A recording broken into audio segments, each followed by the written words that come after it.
사도행전 6장 1절부터 7절 말씀 함께 말씀을 받들어있습니다. 그때 제자가 더 많아졌는데 헬라파 유대인들이 자기의 과부들이 매일의 구제에 빠짐으로 히브리파 사람을 원망하니 12사도가 모든 제자를 불러 이르되 우리가 하나님의 말씀을 제쳐놓고 접대를 일삼는 것이 마땅하지 아니하니 형제들아 너희 가운데서 성령과 지혜가 충만하여 칭찬받는 사람 7을 택하라. 우리가 이 일을 그들에게 맡기고 우리는 오로지 기도하는 일과 말씀 사역에 힘쓰리라 하니 온 무리가 이 말을 기뻐하여 믿음과 성령이 충만한 사람 스데반과 또 빌립과 브루거와 니가노르와 디몬과 바메나와 유대교 입구에 있던 안디옥 사람 니골라를 택하여 사도들 앞에 세우니 사도들이 기도하고 그들에게 안수하니라. 하나님의 말씀이 점점 왕성하여 예루살렘에 있는 제자의 수가 더 심히 많아지고 허다한 제사장의 무리도 이 도에 복종하니라. 아멘. 네, 주방에서 봉사하는 것이 때로 쉽지 않을 때가 있죠. 근데 여러분, 주방에서 봉사하는 분들이 성령이 충만한 사람들이 꼭 돼야 된다면 어떨까요? 너무 이상한가요? 성령 충만하지 못하면 주방에 못 들어간다 이렇게 딱 적어놓으면 어떨까? 성령 충만하지 못하고 지혜가 없는 사람은 주방에 절대 들어갈 수 없다. 만일 그런다면 아마 다들 환영할지도 모르겠어요. 설마 그렇진 않겠죠? 네. 오늘 여러분 주방 봉사자가 성령 충만하면 이런 제목으로 여러분과 함께 오늘 이 말씀을 같이 나눠보려고 합니다. 오늘 본문에 보니까 제자의 수가 자꾸 많아졌어요. 점점점 예수 그리스도를 닮아가기 원하고 예수 그리스도의 말씀을 배우는 사람들의 숫자가 늘어나기 시작했다는 이야기입니다. 그런데 그렇게 늘어나는 것 가운데 어떤 사람들이 더 많이 늘어나기 시작했냐면 본래 이제 이 예루살렘 교회는 히브리인들, 유대인들이 다수를 이루었습니다. 그런데 이제 이 복음이 점점 널리 알려지면서 소위 헬라파 유대인이라고 하는 헬라어를 사용하는 유대인 가운데 예수 믿는 사람들이 많아지게 된 거예요. 그러니까 디아스포라로 흩어졌던 사람들 가운데 그렇게 찾아와서 알리야 해가지고 이 예루살렘에 와가지고 성도가 된 사람들이 있는가 하면 혹은 헬라어를 밖에 못하는 이런 사람들, 헬라파 유대인들 가운데 예수 믿는 사람들이 점점 많이 생겼다는 것이죠. 그러다 보니까 무슨 문제가 발생을 하게 되었냐면 헬라파 유대인 그리스도인들 가운데 구제에 빠지는 그런 과부들이 생기기 시작했던 겁니다. 그러니까 오늘 1절에서 보여주고 있는 것처럼 여기 과부라고 하는 것은 하루하루 먹고 살기 힘들 만큼의 어려운 그런 과부들을 말합니다. 이 과부들이 디아스포라 유대인들은 이제 흩어져 살다가 예수를 믿으면서 이 예루살렘을 향하여 홀로 이렇게 찾아오다가 결국은 그들이 떠돌이 생활을 한참 하다 오지 않습니까? 오늘날처럼 교통수단이 발달해가지고 뭐 비행기 타고 오는 것도 아니고요. 지금도 이제 알리야를 하는, 그러니까 소위 디아스포라 유대인들 가운데 다시 유대 땅으로 돌아와서 사는 유대인들, 저들이 사실 경제적으로 굉장히 어렵고 또 그 나라에서 나올 때 어떤 경우는 경제적인 박탈을 당하고 나오기도 하기 때문에 전 세계 기독교인들이 저들이 알리야할 수 있는 그런 교통비, 그러니까 주로 항공료죠, 항공료. 저희도 이제 1,000만 원을 해서 프랑스에 살던 유대인들 가운데 다시 이스라엘 땅으로 돌아가서 살겠다라고 하는 사람들 18명을 우리가 알리야하는데 도운 적이 있거든요. 근데 어쨌거나 이 시대에 여러분 그렇게 먼 이국에 살다가 고국 땅인 이 유대에 돌아와서 정착할 뿐만 아니라 그리고 이제 예수를 믿는 그런 사람들 가운데 과부들이 있었는데 지금도 그렇지만 과거에는 더 어려웠단 말이에요. 그래서 막 떠돌다가 힘들게 오랜 세월을 거쳐서 돌아오긴 했는데 문제는 아무도 이 사람들을 돌봐줄 이웃이나 친척이 제대로 없는 겁니다. 다시 말해 이 헬라파 유대인들 가운데 기독교인들인 과부들 중에서는 오로지 교회에서 도와주는 구제 사역에 의존할 수밖에 없는 사람들이 많았다는 이야기예요.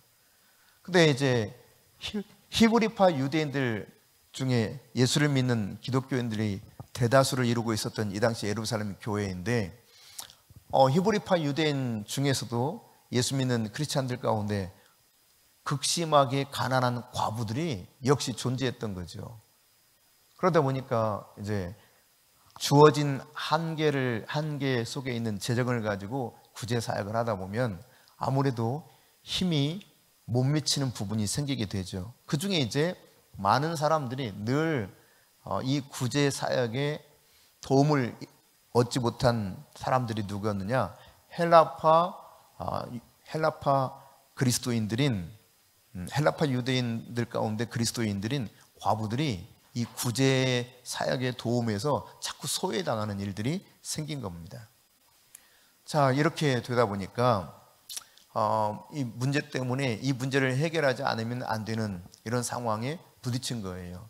여러분, 살아있는 생명체라고 하는 것은 언제든지 문제가 생길 수 있습니다. 여러분, 아파 본 적 있어요, 없어요? 있잖아요. 어디 넘어져서 상해 보신 적 있어요, 없어요?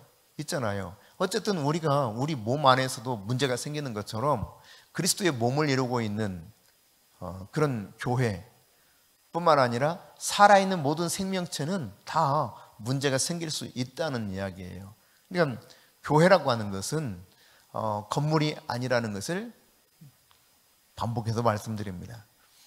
세상 사람들 가운데서 하나님이 특별히 구별하셔서 하나님의 백성 삼은 사람들인데 그들이 모여서 공동체를 이루고 있는 것을 교회라 그럽니다. 그러나 이 교회라고 하는 것은 그리스도의 몸을 이루고 있는 유기체적인 생명이기 때문에 이 생명과 생명이 살아가는 속에서는 문제가 나타날 수 있는 것이죠. 지극히 당연한 것입니다. 더욱이 여러분, 우리가 생각해 보면 이 예루살렘 교회는 앞서 우리가 살펴본 것처럼 성령이 마가의 다락방에 임하면서 출발된 교회요. 그리고 성령 충만한 사도들이 복음을 전하면서 기적과 이사, 표적을 통해서 왕성하게 부흥의 불길이 붙은 그런 교회였었죠. 뭐 하루에 3,000명, 5,000명이 막 회심하고 돌아오기도 하지 않았습니까? 그리고 목이 잘리는 사도도 있었고 많은 핍박을 받고 채찍을 맞았지만 그러나 담대하게 하나님의 말씀을 증거하는 성령 충만한 성도들로 구성된, 사도와 성도들로 구성된 교회입니다. 이런 성령 충만했던 예루살렘 교회도 문제가 발생하더라는 거예요. 왜? 유기체인 교회이기 때문에. 그렇습니다, 여러분. 살아있는 유기체인 생명이 있는 교회는 어떤 교회든지 문제가 발생할 수 있어요. 정상적인 모습 가운데 하나일 수 있습니다. 다만 이것을 어떻게 이 문제에 응해서 빠르게 그리고 잘 해결하는가, 그것이 주어진 과업이겠죠. 자, 2절부터 5절 말씀을 다시 한번 읽어보겠습니다. 같이 읽습니다. 12사도가 모든 제자를 불러 이르되 우리가 하나님의 말씀을 제쳐놓고 접대를 일삼는 것이 마땅하지 아니하니 형제들아 너희 가운데서 성령과 지혜가 충만하여 칭찬받는 사람 7을 택하라. 우리가 이 일을 그들에게 맡기고 우리는 오로지 기도하는 일과 말씀 사역에 힘쓰리라 하니 온 무리가 이 말을 기뻐하여 믿음과 성령이 충만한 사람 스데반과 또 빌립과 브로그르와 니가노르와 디몬과 바메나와 유대교에 입부했던 안디옥 사람 니골라를 택하여 그랬습니다. 여러분, 이 문제가 발생했을 때 어떻게 해결하고 있는가를 우리가 살펴봐야 되는데 사도들은 문제가 발생했을 때 이 문제를 질질 끌지 않았어요. 이 문제를 재빠르게 해결하기 위해서 해결책을 제시했고 이 해결책대로 그 문제를 하나하나 풀어가는 모습을 보여줍니다. 자, 이제 다시 한번 이렇게 정리를 해보면 접대하는 일, 여기서 계속 사람들이 구제하는 일, 구제하는 일을 1절에서는 구제라고 했죠. 이 구제를 2절에서는 접대를 일삼는 것이라는 표현을 씁니다. 그러니까 사실 동일한 단어예요. 구제라는 단어가 디아코니아입니다. 디아코니아. 그리고 접대를 일삼는 것이라고 했을 때 이건 디아코네오예요. 그러니까 형태만 다르지 똑같은 뜻을 가지고 있는 단어입니다. 그러니까 이 구제의 문제, 사람들을 접대한다고 했을 때 디아코네오, 이 말은 정확한 의미는 식탁을 돌보는 겁니다. 쉽게 말해서 주방 봉사하는 거예요. 그래서 먹을 걸 이렇게 나눠주는 그 일입니다. 그러니까 오늘날 그 우리나라에서 흔히 바퍼 사역 있죠? 바퍼. 그 밥을 먹지 못하는 사람들에게 밥을 준비해가지고 밥을 나눠주는 이런 사역과 같은 거죠. 그러니까 교회로 좁혀보면 교회에서 주방에서 이렇게 준비해가지고 식사 이렇게 나눠드리는 그런 일을 하는 겁니다. 그런 일. 물론 이것이 이제 조금 더 다른 다양한 방면에서는 경우에 따라서는 구제비를 나눠주는 것도 될 수도 있겠죠. 이게 다 포함되는 일일 수 있을 겁니다. 근데 주로 어떤 문제느냐, 식탁에서 밥을 나눠주는 그런 일이었어요. 그런 일. 근데 이런 일을 일삼는 것이 사도들이 봤을 때는 이게 마땅하지 않더라는 거예요. 그러니까 지금 과포화 상태가 된 거죠. 도무지 감당할 수 없는 이런 상황이 된 겁니다. 그래서 제안을 하죠. 사도들이 어떤 제안을 하냐면 너희들 가운데서 성령과 지혜가 충만하여 어떤 사람? 칭찬받는 사람 7을 선택하라 그랬어요. 어떤 사람? 칭찬받는 사람. 여러분, 칭찬받는 사람을 선택했다는 사실을 유념해서 보실 수 있기를 바랍니다. 근데 무엇 때문에 칭찬받았어요? 성령과 지혜가 충만한 사람, 그들이 칭찬받는 사람이라고 표현하고 있죠. 그러니까 여러분 보세요. 칭찬받는데 그 사람이 똑똑해서 칭찬받는 게 아니에요. 성령과 지혜가 충만해서 칭찬받는 사람입니다. 그 칭찬받는 사람 7을 선택하라는 거예요. 그러면 이 문제를 그들에게 맡기고 우리는 뭐에 전무하겠다는 겁니까? 말씀 기도와 말씀 사역에 오로지 여기에 집중해서 하겠다는 것입니다. 본질적인 일을 하겠다는 거죠. 본래 여러분 예수님으로부터 그들이 말씀을 배우고 또 기도 사역을 배웠습니다. 바로 그런 것처럼 사도들이 이제 이 기도하는 것과 말씀 사역에 온전히 집중할 테니 우리는 이 일을 집중할 테니 당신들 중에서 칭찬받는 사람, 무엇 때문에 칭찬받는다고요? 성령과 지혜가 충만해서 칭찬받는 사람, 이런 사람 7을 선택해 가지고 바로 이 문제를 해결할 수 있도록 했으면 좋겠다, 이렇게 제안을 해요. 그랬더니 어떻게 반응을 하게 되냐면 저들이요 5절에 보면은 온 무리가 이 말을 어떻게 했다? 기뻐했다는 거예요. 온 무리가 이것을 기뻐했다. 그래서 그대로 받아들여 가지고 스데반, 빌립, 브로고로, 니가노로, 디몬, 바메나, 그리고 안디옥 사람인 니골라, 이렇게 7명을 선택했어요. 그리고는 이제 선택한 자들, 그들이 선택한 자들을 사도에게 데려오니까 사도들이 기도해주고 안수해서 비로소 이들이 이 사역을 맡게 되었다는 것입니다. 자, 그 결과가 이제 말씀이 왕성하여졌고 제자의 수가 심히 많아졌다, 이렇게 기록이 되어 있는데 조금 이제 상세하게 좀 생각해 보면 여러분 여기 접대라고 하는 것, 말씀드렸던 것처럼 식탁을 돌보는 것, 이렇게 원리면 성경에서는 설명하고 있거든요. 그러니까 접대를 일삼는 것이라고 했을 때 이 일삼는 것, 디아코네오라고 하는 단어는 섬기다, 봉사하다, 그런 뜻이에요. 그러니까 주방에서 한마디로 봉사하는 겁니다. 어디서 봉사했다고요? 주방에서. 주방 들어가서 봉사하는 거 여러분 별로 좋아하지 않죠?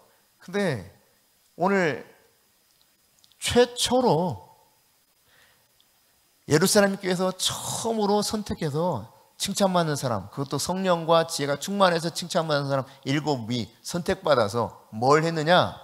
주방에서 봉사했다 이 말이에요. 주방에서. 근데 여기 섬기다라고 하는 단어는 자신을 괴롭게 하다라는 뜻을 가지고 있는 라틴어 코나리라고 하는 단어와 어원이 같습니다. 그러니까 섬기는 것은요, 솔직히 말하면 자신이 괴로운 일이야. 내가 섬기는 일이 내가 편한 일이 아니라 이 말입니다. 이 말의 의미를 풀어서 오늘 이 시대의 말로 바꿔서 정리하자면 밥 먹는 거 시중 드는 겁니다. 그게 첫 번째예요. 식사를 시중 들다, 그런 뜻이 있어요. 두 번째, 봉사하다, 그런 뜻입니다. 그리고 세 번째, 가족을 돌보다. 여러분, 가족을 돌볼 때도 역시 밥을 해가지고 밥을 이렇게 주는 이 봉사를 말해요. 돌보는 걸 말합니다. 그러니까 밥과 관계되어 있어요. 주방에서 일하는 것과 관계되어 있더라 이 이야기죠. 그러니까 사람들 식사하는 거, 시중 드는 거, 그거를 하기 위해서 사실 이 칭찬받는 사람, 성령과 지혜가 충만한 칭찬받는 사람 7을 선택했다. 여러분, 아무나 주방에 들어가면 안 돼요. 성령과 지혜가 충만한 사람이 주방에서 일하는 겁니다. 주방에서 일하는 사람을 보면 저분이 성령이 충만하시구나, 지혜가 충만한 사람, 그래서 우리가 참 칭찬할 만한 사람이지, 이렇게 인정하면 돼요. 다음 주부터 주방에 들어가 있는 분 보면 어머나 진짜 성령이 충만하구나, 이번 주에. 아이고, 얼마나 지혜가 충만하길래 사람들은 또 칭찬받으면서 저렇게 주방에서 섬길까, 어머머머 부러워라, 이래야 돼요. 이게 성경에서 말하는 게 바로 이런 거예요. 성령과 지혜가 충만해서 자신이 괴롭지만 주방에서 음식을 준비해가지고 음식을 서빙하면서, 웨이팅의 테이블이라는 단어로 영어에서는 번역하고 있거든요. 그러니까 식탁에서 기다리면서 늘 섬길 일, 뭐를 섬길까? 뭐를 해드려야 되지? 이거 하는 사람이란 이야기예요. 이거. 뭐 좀 드릴까요? 그게 부족하군요. 이렇게 섬기는 사람이래요. 웨이팅의 테이블. 그냥 식탁 앞에서 그냥 딱 시중 들면서 있는 거예요. 시중 든다는 거죠. 식사 시중 든다는 거. 그게 누가 했다고요? 네. 성령과 지혜가 충만하여서 칭찬받는 사람들이 했다 이 말입니다. 근데 그 이름들 우리가 읽어봤지만 이 이름들이 7명의 이름이 다 헬라식 이름입니다. 이로 보건대 이 7명을 헬라파 유대인 그리스도인들 가운데서 선출한 것 같아요.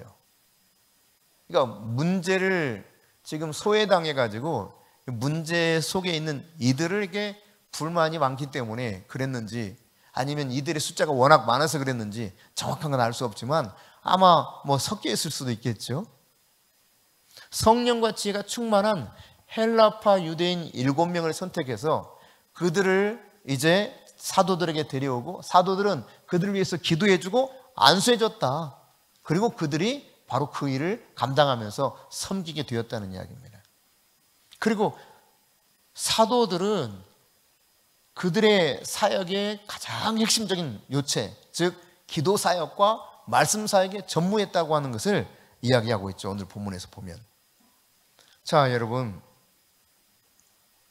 오늘 여기 디아코니아라고 하는 단어가 1절에서는 구제라고 하는 단어에 쓰였고 2절에서는 접대를 일삼는 것 할 때 바로 그렇게 쓰였고, 그 다음 4절에서는 기도하는 일과 말씀 사역이라고 했을 때 이게 디아코니아입니다.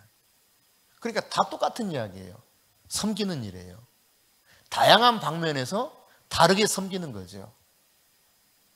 그러니까 여러분, 주방에서 봉사하는 것이나 예를 들어 안내위원을 하거나 다 섬기는 일들입니다. 자신을 괴롭게 하는 일이 될 수도 있습니다. 그것이 말하자면 불편하고 힘든 일일 수 있어요. 차량 안내를 하는 것도 마찬가지죠. 방송실에서 일하는 것도 마찬가지죠. 모든 섬김입니다. 모든 섬김. 그런가 하면 사도들은 뭘로 섬겼다고요? 기도하는 일과 말씀 사역을 했다는 거예요. 똑같은 디아코니아라고 하는 단어를 사용하고 있습니다. 근데 바로 이렇게 7명을 선출해 가지고 그들을 위해서 기도하고 안수한 다음 접대하는 일, 즉 주방에서 식사를 이렇게 섬기는 그 일을 맡겼더니, 과부들에게 그렇게 대접해 주는 일을 맡겼더니만 어떤 결과가 나타나는가? 7절을 읽어보겠습니다. 시작. 하나님의 말씀이 점점 왕성하여 예루살렘에 있는 제자의 수가 더 심히 많아지고 허다한 제사장의 무리도 이 도에 복종하니라. 놀랍게도요, 이렇게 했더니 하나님의 말씀이 점점 왕성해지더라는 거예요. 그러니까 말씀이 그 권위를 회복하기 시작하는 거였어요. 말씀이 점점 왕성해지는 이 결과로 인해서 예수를 믿는 제자들이 예루살렘에 점점점 많아지는 거예요. 얼마나 많아졌는지 단어를 부사를 더라고 앞에 세웠고, 그 다음 다시 또 부사를 심히라는 부사를 씁니다. 그러니까 심히 더 심히, 그러니까 엄청나게 많아졌다는 이야기죠.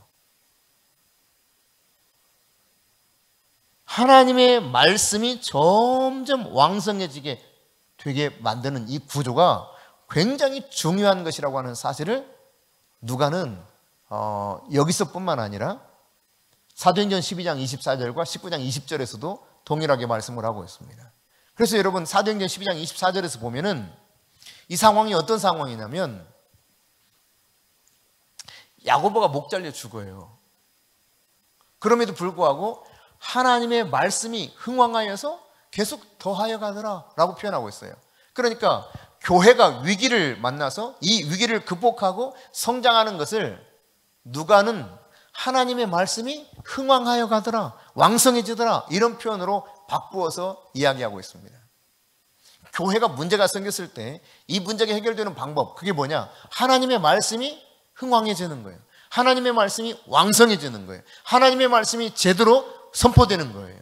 그렇게 되었을 때 교회는 안정감을 찾아가고 놀랍게도 흥왕케 되는 역사들이 있더라는 이야기죠. 사도행전 19장 20절에서도 여기 보면 이제 에베소 교회에서 이야기거든요.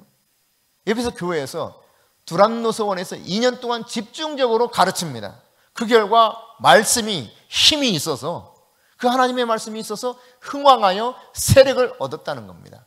점점 하나님을 믿는 제자의 수가 더 많아졌다는 이야기예요.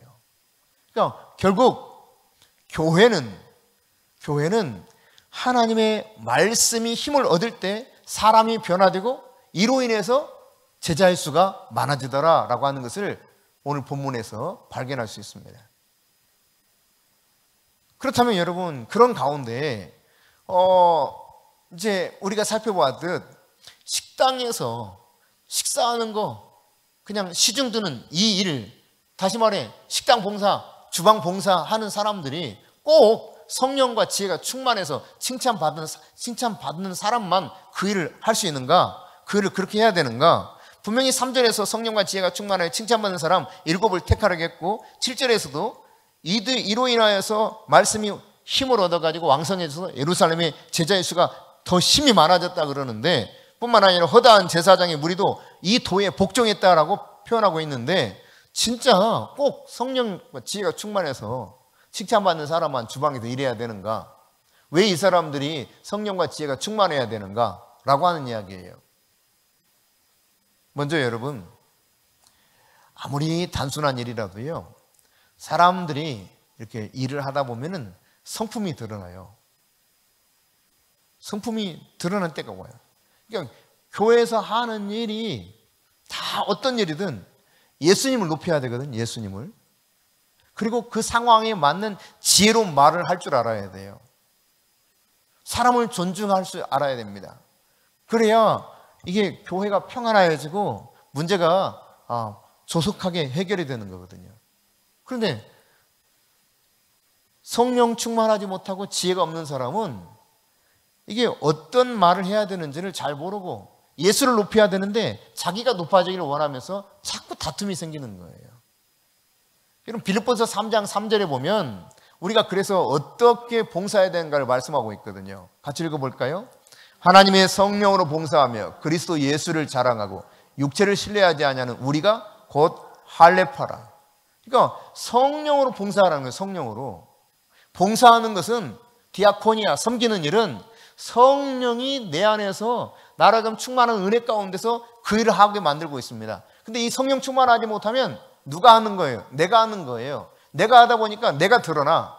내가 그냥 내가 뭐든지 이렇게 주장되게 되어 있어요.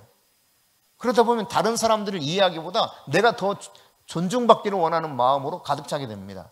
거기서 다툼이 생기는 거죠. 왜 굳이 식당에서 밥 퍼주는 그 일조차 하찮게 보이는데 왜 성령과 지혜가 충만한 칭찬받는 사람을 선택했을까? 바로 그런 것입니다. 여러분이 오직 그리스도 예수를 자랑할 수 있기를 바랍니다. 그리스도 예수를 자랑할 수 있기를 바랍니다.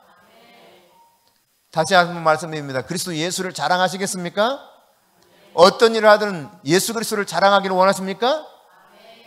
예수 그리스도가 자랑돼야 돼요. 그 상황에 맞는 지혜로운 말을 해야 돼요. 나를 변호하려고 하는 그런 말이 아닌 공동체를 향해서 가장 유익한 말을 할 수 있어야 돼요. 그러니까 예를 들어서 자기를 변호하고자 하는 말 가운데는 다양하게 이 말들이 나갈 수가 있습니다.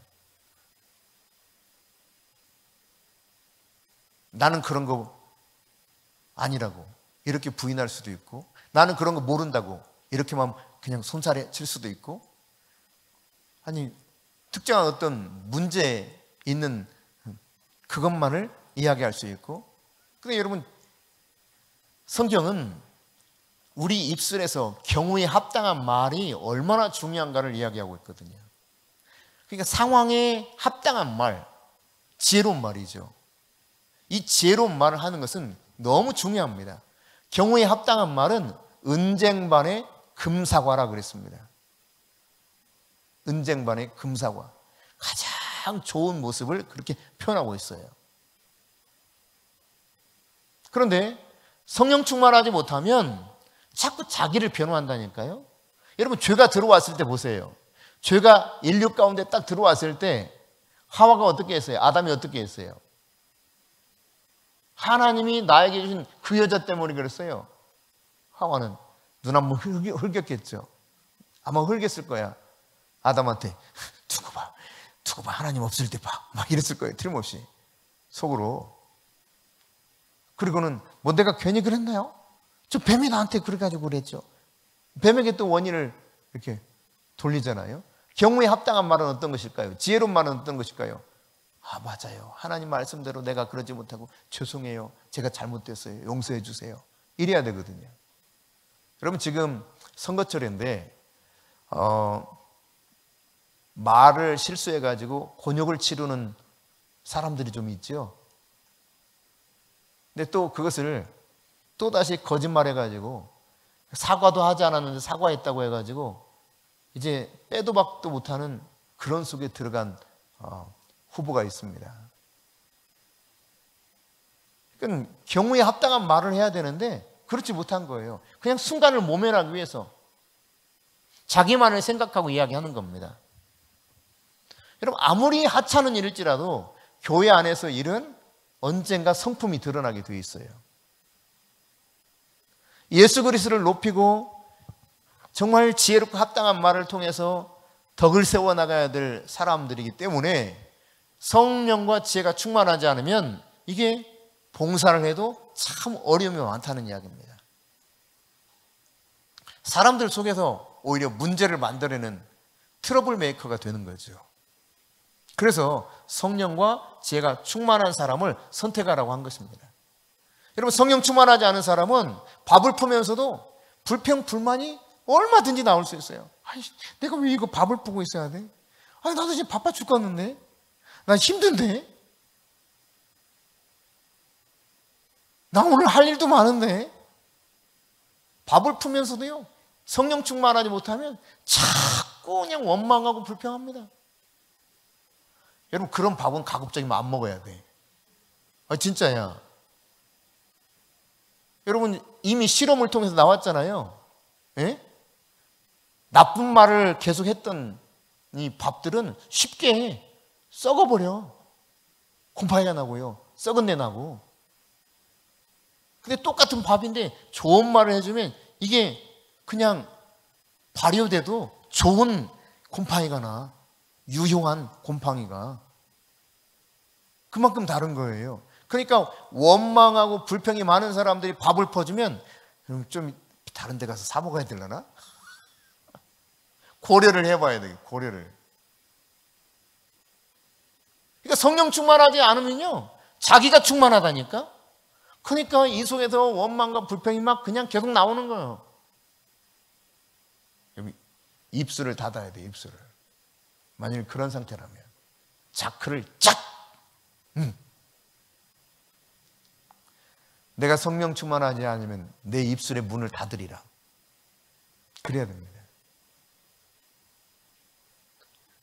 성령 충만하면요, 날마다 밥을 해도 날마다 즐거워. 날마다 감사해. 제가 바라본 저희 모교회 권사님들을, 옛날에는 수련하면은 권사님들, 집사님들 오셔가지고 밥을 해줬잖아요. 그때 밥을 해줄 때는 다 큰 솥단지 걸어놓고 그 뗄감 떼가지고 밥을 했거든.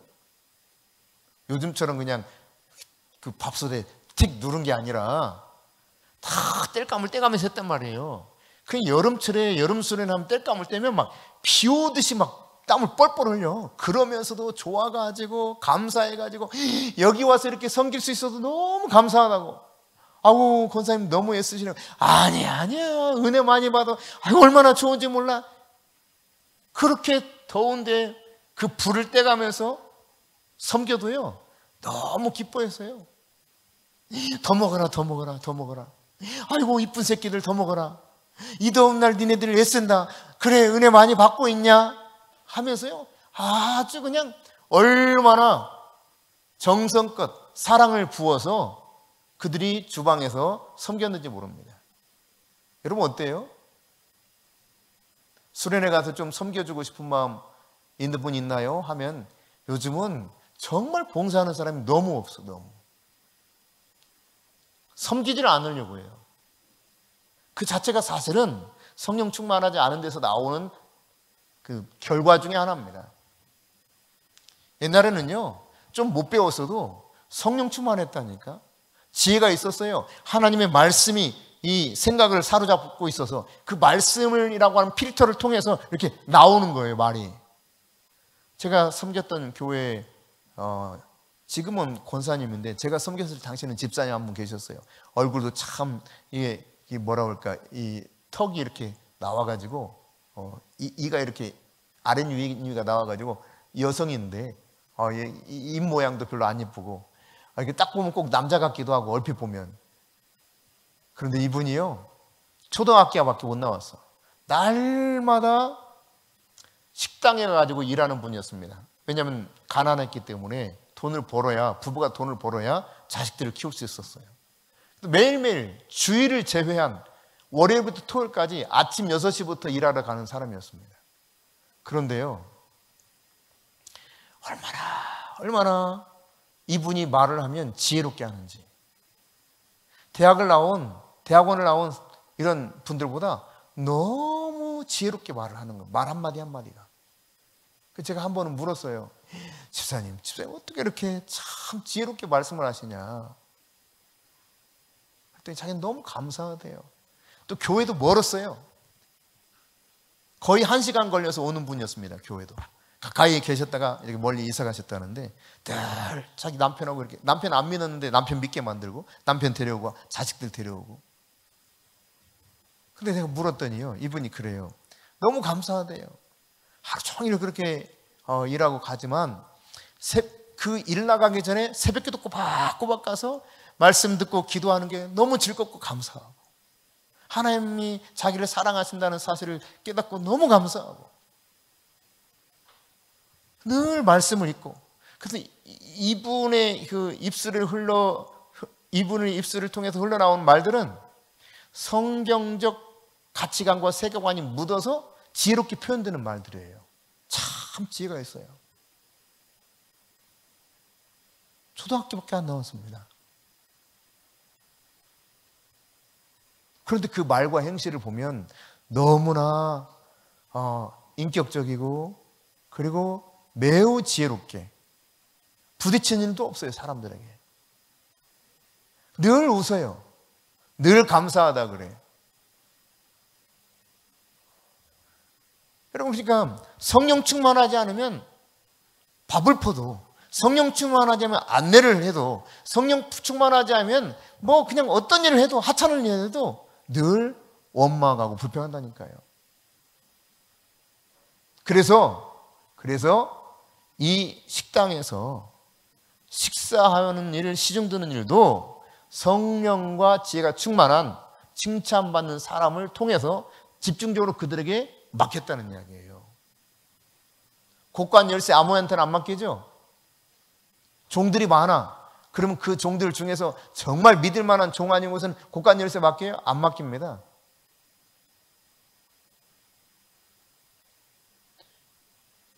성령과 지혜가 충만했을 때 밥을 풀면서도 감사함으로 푼다니까요. 아까 제가 말씀드렸던 모교회 권사님들, 집사님들 밥을 풀 때 그 가마솥에 밥을 해가지고 막 땀을 뻘뻘 흘리면서 이제 밥 뜸 들여가지고 밥을 풀 때요. 야, 밥 맛있게 됐네 하면서 처음에 쫙 옆으로 그어. 그리고 쫙 그어. 뭐예요? 십자가를 왜 그어 거기다? 십자가를 그으면서 기도하는 거예요. 하나님, 이 밥을 먹는 우리 아이들이, 우리 목사님이 아주 성령 충만하게 해주고 은혜 많이 받게 해주세요. 건강하게 해주세요. 십자가 딱 긋고 기도해요. 밥을 풀면서도. 그 밥을 먹으니까 밥이 얼마나 맛있는지 애들이 막 2그릇 3그릇 막 먹어 제끼는 거예요. 그래도 좋다고 막 더 먹어라 그래.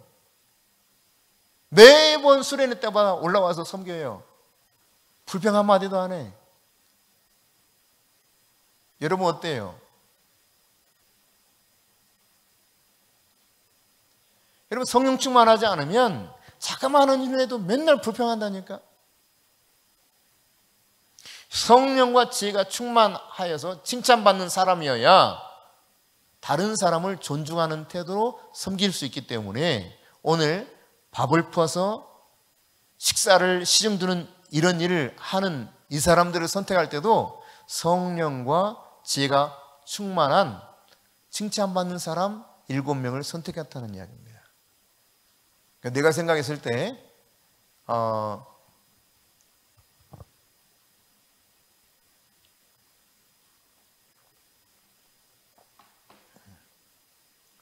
주방에서 일하기 좋아하시는 분들은 성령 충만한 사람이에요. 진짜로.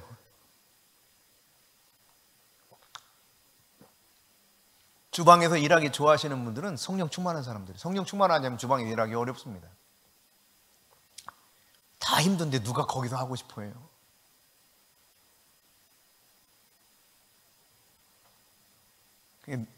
너네 할머니가 아주 성령 충만하셨을 거야. 너는 그때 그냥 어린 나이에 우리 할머니 보면 왜 이랬는지 모르겠지만 그게 아니라 할머니가 성령 충만해서 그 일을 즐겁게 했던 거예요. 남들이 시켜서 하는 일이 아니라, 시킨다고 되는 일이 아닌 거예요. 그게.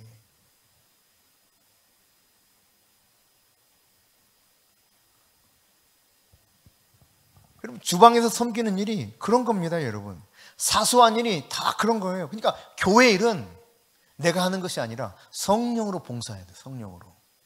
예수 그리스도를 자랑해야 돼요. 실컷 해놓고 내 자랑 얼마나 쏟아붓는 사람들이 많은지 몰라요. 다 어리석은 거예요. 주님이 높아져야 돼요. 주님이 은혜를 주셔서 할 수 있는 것이지 내가 잘나서 하는 거 아닙니다. 내가 잘나서 하는 사람들은 꼭 뒤에 문제를 일으켜요. 내가 이렇게 했는데 나를 안 알아줘? 내가 이렇게 했는데 나를 그렇게 서운하게 해? 내가 이게 문제인 거예요. 예수가 내 안에서 자랑돼야 하거든요. 예수가 높아져야 돼요. 예수 이름이. 성령 충만한 가운데 성령으로 봉사하면서 예수만이 높아질 수 있기를 축복합니다. 그럴 때 오늘 말씀이 왕성해졌어요. 말씀이. 이 문제와 잡음이 사라지고 하나님의 말씀이 제대로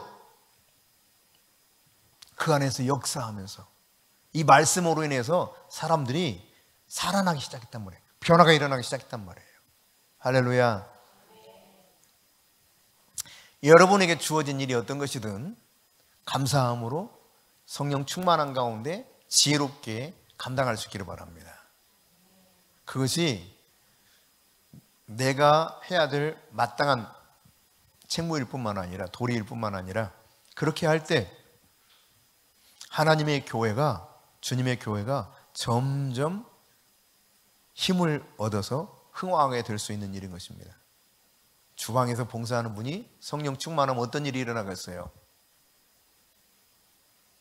오늘 본문처럼 그렇게 되는 거예요. 제자의 수가 더 심히 많아진다.